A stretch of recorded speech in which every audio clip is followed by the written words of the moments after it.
For 6 minutes on Sunday, the Golden State Warriors lost their character. A perfect storm of quick shots and bad fouls left Golden State overwhelmed by the Thunder and trailing in this series. The Warriors have faced a 2-1 deficit in the playoffs before, but have never played an opponent this talented. We always walk a fine line, this team, between bad shots and, all right, we can make that because we've got Steph and Clay. And part of who we are is we're explosive and we can come down and I don't necessarily want to make 10 passes every possession. If we can get one pass and a good shot, that's great. I was just bad, I missed a couple easy ones and it kind of killed my whole game. And so that was pretty frustrating, especially with all the boos, because I love boos and it usually helps me play well. So it's frustrating that I couldn't get it going. We have certain fundamentals that you want to play defense with to avoid fouls. And then they've been a little bit more aggressive, I think, in certain situations. I mean, we did the same thing in game one. We got 15 free throws in the third quarter. Last night, 25 in the first half. That's on us. I mean, you can't beat this team giving them so many easy points because they're going to be hard enough to defend in the half court. Opponents shot 24.5 free throws last year per game in the playoffs against the Warriors. In Oklahoma City's 2 wins over Golden State in this series, the Thunder has shot almost 35 free throws a game. That's way too many for a team still trying to find its defensive sea legs. In Oklahoma City, I'm David Aldridge. Thanks, DA. And take a long look at these mind-bending plus-minus ratings. You're not likely to see anything like them anytime soon. The Splash Brothers were minus 41 and minus 39 respectively in Game 3. And Draymond Green was a minus 43. That's the worst net rating by a player in the postseason the last 10 years. But as poorly as he played in Game 3, at least the Warriors have him back for Game 4.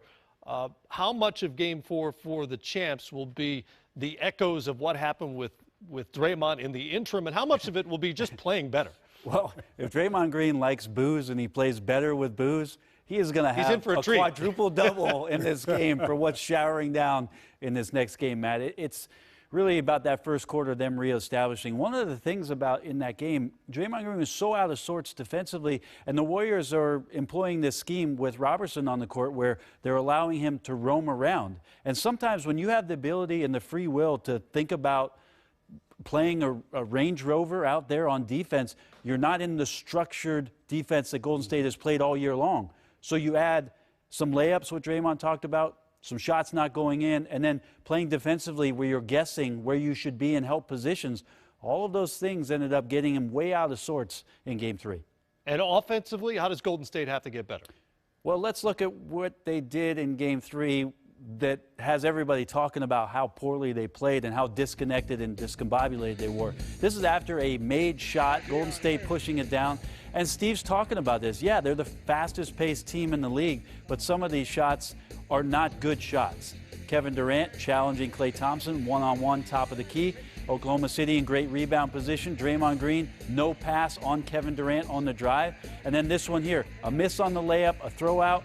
Steph gets it. Look at Steph hunting shots here. Clay's wide open. Harrison Barnes floats into the play. Steph misses. And you want to know why this is a bad shot? Because I know this guy knows it's a bad shot. Steve Kerr yelling at Steph to get off the ball, make some passes.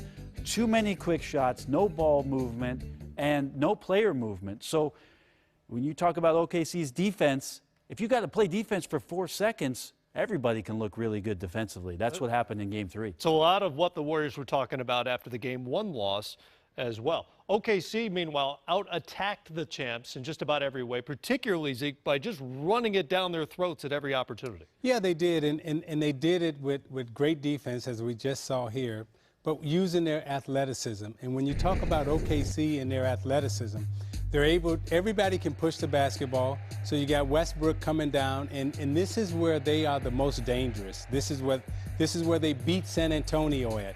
This is where they're beating Golden State at. They're beating them in transition. And when OKC gets out in transition, and the way they spread the floor, and then you got a trailing Durant who can also knock down threes, he can also take the ball to the basket.